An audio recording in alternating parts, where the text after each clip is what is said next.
that is mentioned in the GPT-2 paper. So here, the layer normalizations are after the application of attention or feed-forward. In addition to that, note that the normalizations are inside the residual stream.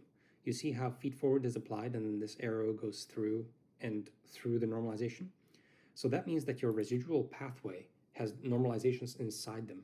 And this is not very good or desirable. You actually prefer to have a single clean residual stream all the way from supervision, all the way down to the inputs, the tokens. And this is very desirable and nice because the gradients that flow from the top, if you remember from your micrograd, addition just distributes gradients during the backward stage to both of its branches equally. So addition is a branch in the gradients. And so that means that the gradients from the top flow straight to the inputs, the tokens, through the residual pathways unchanged. But then in addition to that, the gradient also flows through the blocks, and the blocks contribute their own contribution over time and kick in and change the optimization over time. But basically, clean residual pathway is desirable from an optimization perspective. And then this is the pre-normalization version, where you see that Rx first goes through the layer normalization and then the attention, and then goes back out to go to the layer normalization number 2 and the multi-layer perceptron, sometimes also referred to as a feed-forward network or an FFN, and then that goes into the residual stream again. And the one more thing that is kind of interesting to note is that recall that attention is a communication operation. It is where all the tokens, and there's 1024 tokens lined up in a sequence, and this is where the tokens communicate. This is where they exchange information. So attention is a aggregation function. It's a pooling function. It's a weighted sum function. It is a reduce operation. Whereas MLP, this MLP here happens at every single token individually. There's no information being collected or exchanged between the tokens. So the attention is the reduce and the MLP is the map. And what you end up with is that the transformer ends up just being a repeated application of MapReduce, if you want to think about it that way. So this is where they communicate, and this is where they think individually about the information that they gathered. And every one of these blocks iteratively refines the representation inside the residual stream. So this is our block, slightly modified from this picture. Okay, so let's now move on to the MLP. So the MLP block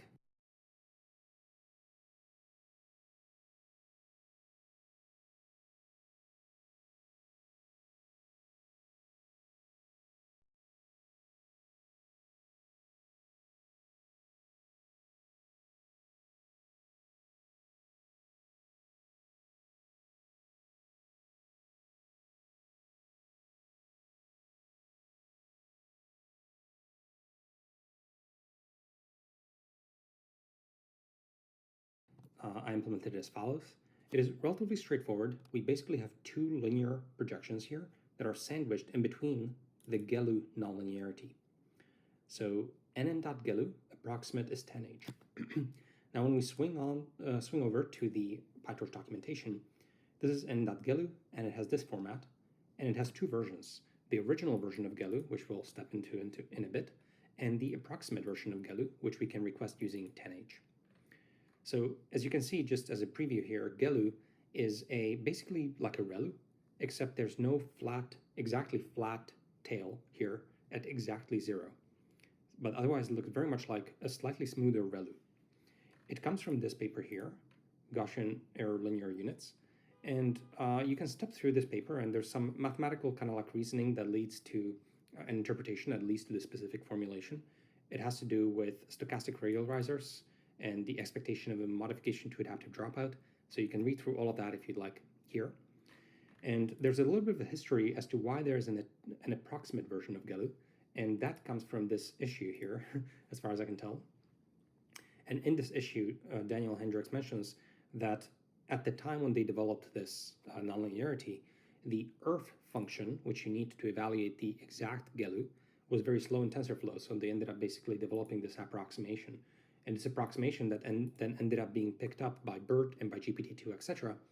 But today, there's no real good reason to use the approximate version. You'd prefer to just use the exact version, because my expectation is that there's no big difference anymore. And this is kind of like a historical kind kind of quirk. But we are trying to reproduce GPT-2 exactly, and GPT-2 used the 10H approximate version, so we prefer to stick with that. Now, one other reason to actually just intuitively use GELU instead of ReLU is previously in videos in the past, we've spoken about the dead ReLU neuron problem, where in this tail of a ReLU, if it's exactly flat at 0, any activations that fall there will get exactly 0 gradient. There's no change, there's no adaptation, there's no development of the network if any of these activations end in this flat region. But the GELU always contributes a local gradient, and so there's always going to be a change, always going to be an adaptation, and sort of smoothing it out ends up empirically working better in practice, as demonstrated in this paper, and also as demonstrated by it being picked up by the BERT paper, GPT-2 paper, and so on. So for that reason, we adopt this nonlinearity here in the GPT-2 reproduction. Now, in more modern networks, also like Llama 3 and so on, this nonlinearity also further changes to SWIGLU and other variants like that. But for GPT-2, they use this approximate GELU. Okay, and finally, we have the attention operation. So let me paste in my attention. So I know this is a lot, so I'm gonna go through this a bit slowly, but not too slowly, because we have covered this in the previous video, and I would just point you there. So this is the attention operation. Now, in the previous video, you will remember, this is not just attention, this is multi-headed attention, right? And so in the previous video, we had this multi-headed attention module, and this implementation made it obvious that these heads are not actually that complicated.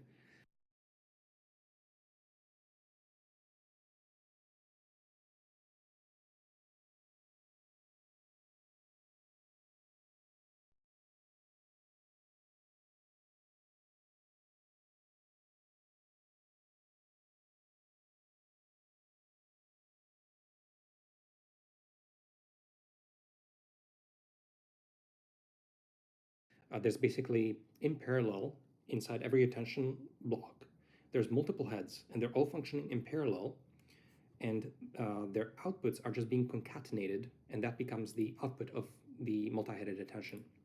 So the heads are just kind of like parallel streams, and their outputs get concatenated. And so it was very simple and made the head be kind of like fairly straightforward in terms of its implementation. What happens here is that instead of having two separate modules, and indeed many more modules that get concatenated, all of that is just put into a single self-attention module. And instead, I'm being very careful and doing a bunch of transpose, split tensor gymnastics to make this very efficient in PyTorch. But fundamentally and algorithmically, nothing is different from the implementation we saw before in this Git repository. So to remind you very briefly, and I don't want to go into this in too much time, but we have these tokens lined up in a sequence, and there's 1,020 of them. And then each token at this stage of the attention emits 3 vectors: the query, key, and the value. And first, what happens here is that the queries and the keys have to multiply each other to get sort of the attention amount, like how interesting they find each other. So they have to interact multiplicatively. So what we're doing here is we're calculating the QKV, we're splitting it, and then there's a bunch of gymnastics, as I mentioned here. And the way this works is that we're basically making the number of heads, NH, into a batch dimension.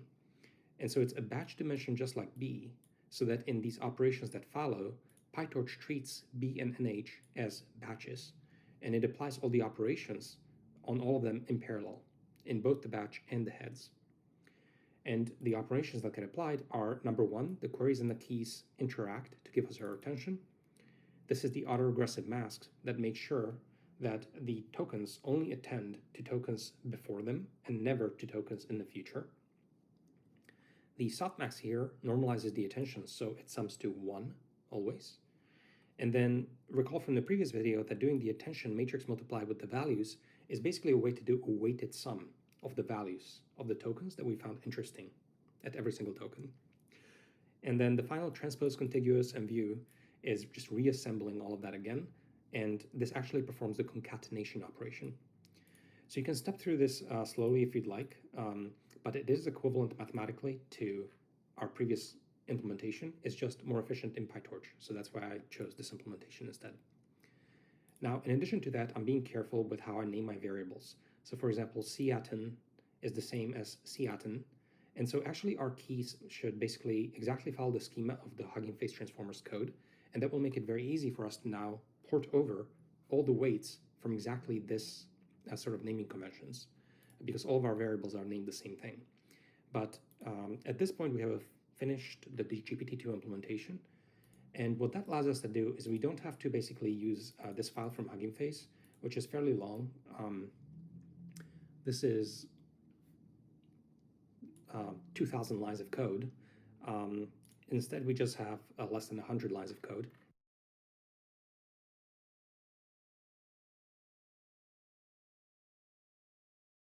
And this is the complete GPT-2 implementation.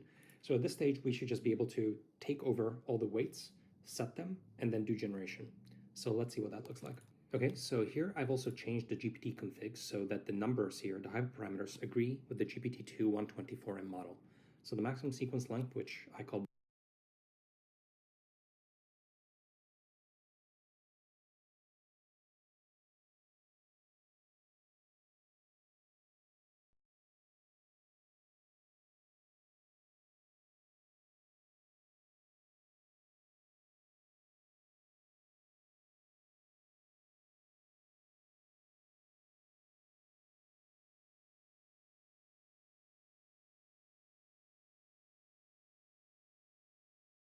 block size here is 124. The number of tokens is 50,250,257, which if you watch my tokenizer video know that this is 50,000 merges, BPE merges, 256 byte tokens, the leaves of the BPE tree, and one special end of text token that delimits different documents and can start generation as well. And there are 12 layers, there are 12 heads in the attention, and the dimension of the transformers was 768. So here's how we can now load the parameters from Hugging Face to our code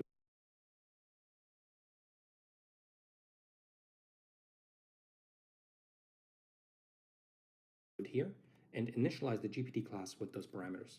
So let me just copy paste a bunch of code here. And I'm not going to go through this code too slow.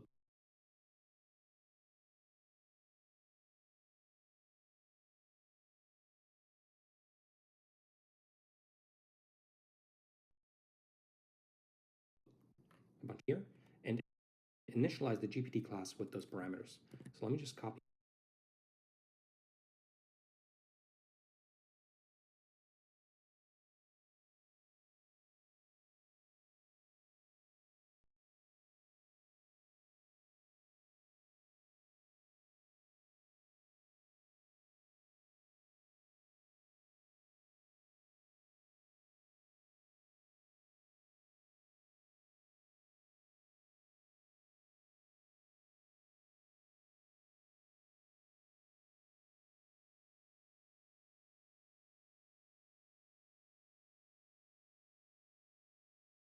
Paste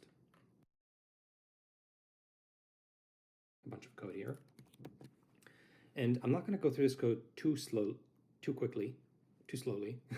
because honestly, it's not that interesting. It's not that exciting. We're just loading the weights, so it's kind of dry. But as I mentioned, there are 4 models in this mini-series of GPT-2. This is some of the Jupyter code that we had here on the right. I'm just porting it over. These are the hyperparameters of the GPT-2 models. We're creating the config object and creating our own model. And then what's happening here is we're creating the state dict, both for our model and for the Hugging Face model. And then what we're doing here is we're going over the Hugging Face model keys, and we're copying over those tensors. And in the process, we are kind of ignoring a few of the buffers. They're not parameters, they're buffers. So for example, attention.bias, that's just used for the autoregressive mask. And so we are ignoring some of those masks, and that's it. And then one additional kind of annoyance is that this comes from the TensorFlow repo, and I'm not sure how, this is a little bit annoying, but some of the weights are transposed from what PyTorch would want. And so manually, I hard-coded the weights that should be transposed, and then we transpose them if that is so. And then we return this model. So the from pre-trained is a constructor or a class method in Python, that returns the GPT object if we just give it the model type, which in our case is GPT-2, the smallest model that we're interested in. So this is the code, and this is how you would use it. And we can pop open the terminal here in VS Code, and we can Python train GPT-2.py, and fingers crossed. Okay, so we didn't crash.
And so we can load the weights and the biases and everything else into our NN module.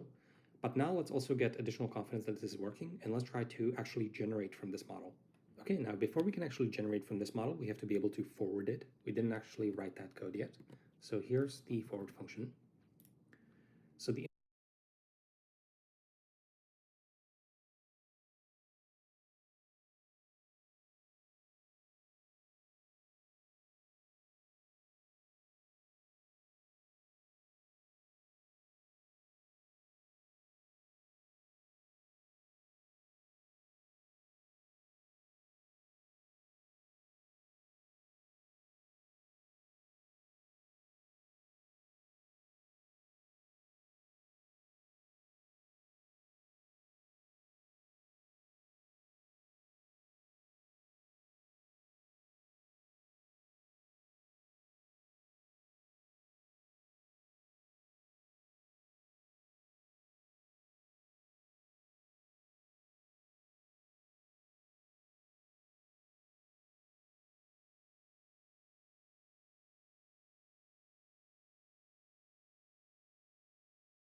input to the forward is going to be our indices, our tokens, token indices.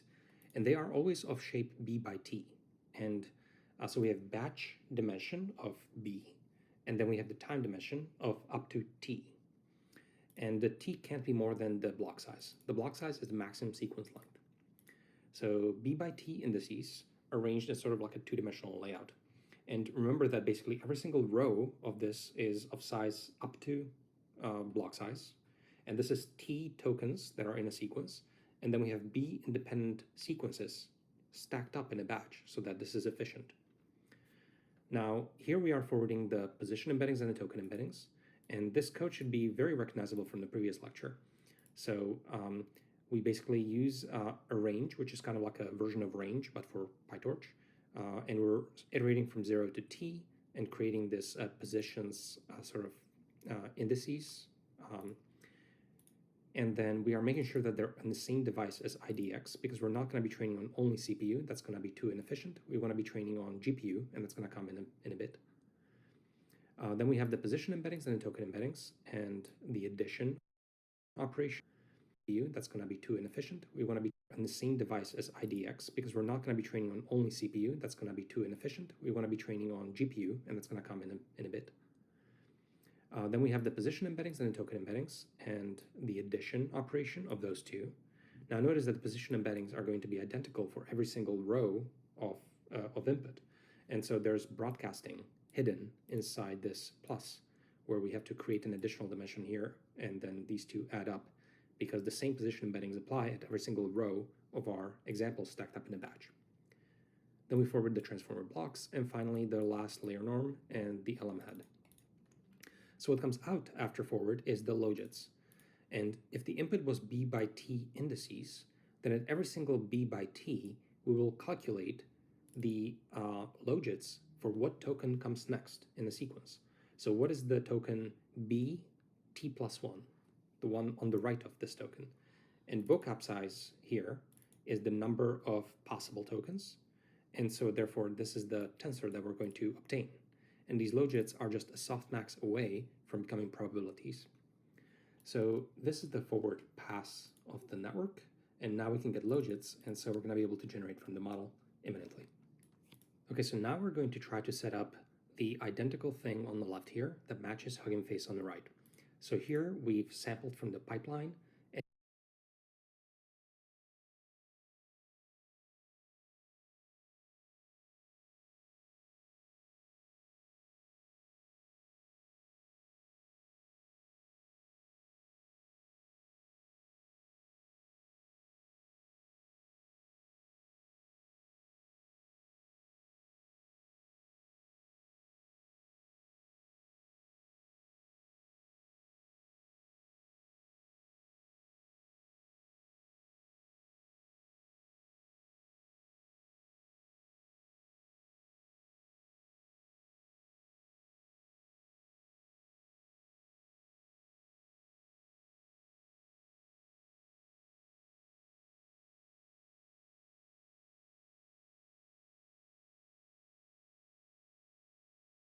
And we sampled 5 times up to 30 tokens with the prefix of hello, I'm a language model.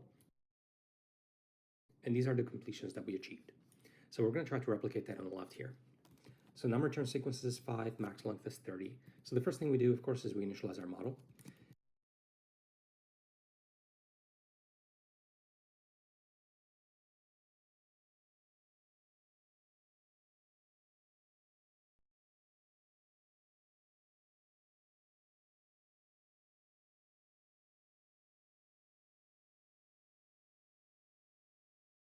Then we put it into evaluation mode.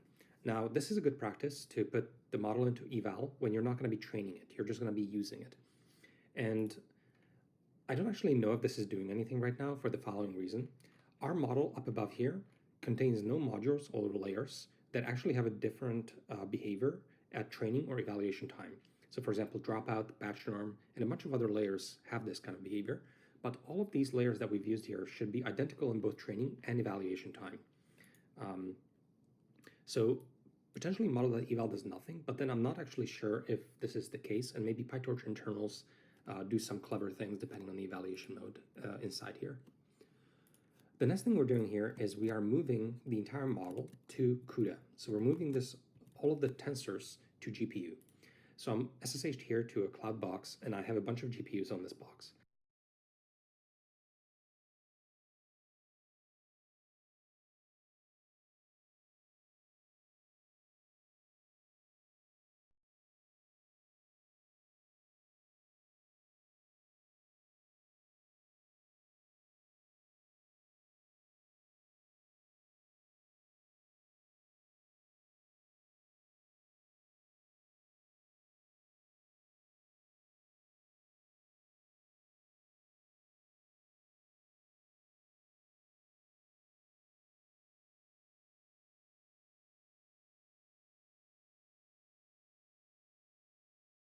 And here I'm moving the entire model and all of its members and all of its tensors and everything like that.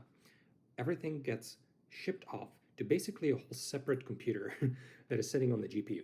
And the GPU is connected to the CPU, and they can communicate, but it's basically a whole separate computer with its own computer architecture, and it's really well catered to parallel processing tasks like those of running neural networks. So I'm doing this so that the model lives on the GPU, a whole separate computer.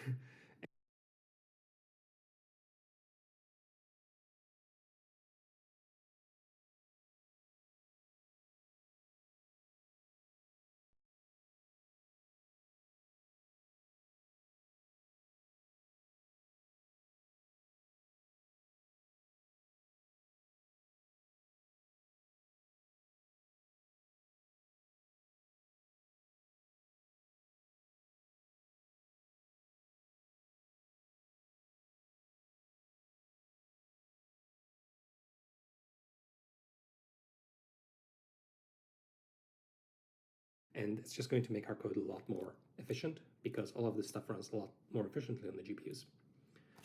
So that's the model itself. Now, the next thing we want to do is we want to start with this as the prefix when we do the generation. So let's actually create those prefix tokens. So here's the code that I've written. We're going to import the tick token library from OpenAI, and we're going to get the GPT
GPT-2 encoding. So that's the tokenizer for GPT-2.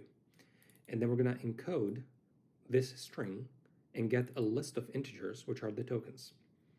Now, these integers here should actually be fairly straightforward because we can just copy-paste this string, and we can sort of inspect what it is in Tick Tokenizer. So just pasting that in, these are the tokens that are going to come out. So this list of integers is what we expect tokens to become.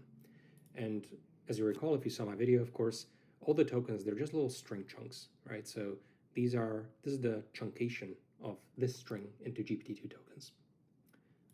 So once we have those tokens, it's a list of integers, we can create a torch tensor out of it. In this case, it's 8 tokens. And then we're going to replicate these 8 tokens for 5 times to get 5 rows of 8 tokens. And that is our initial input x, as I call it here.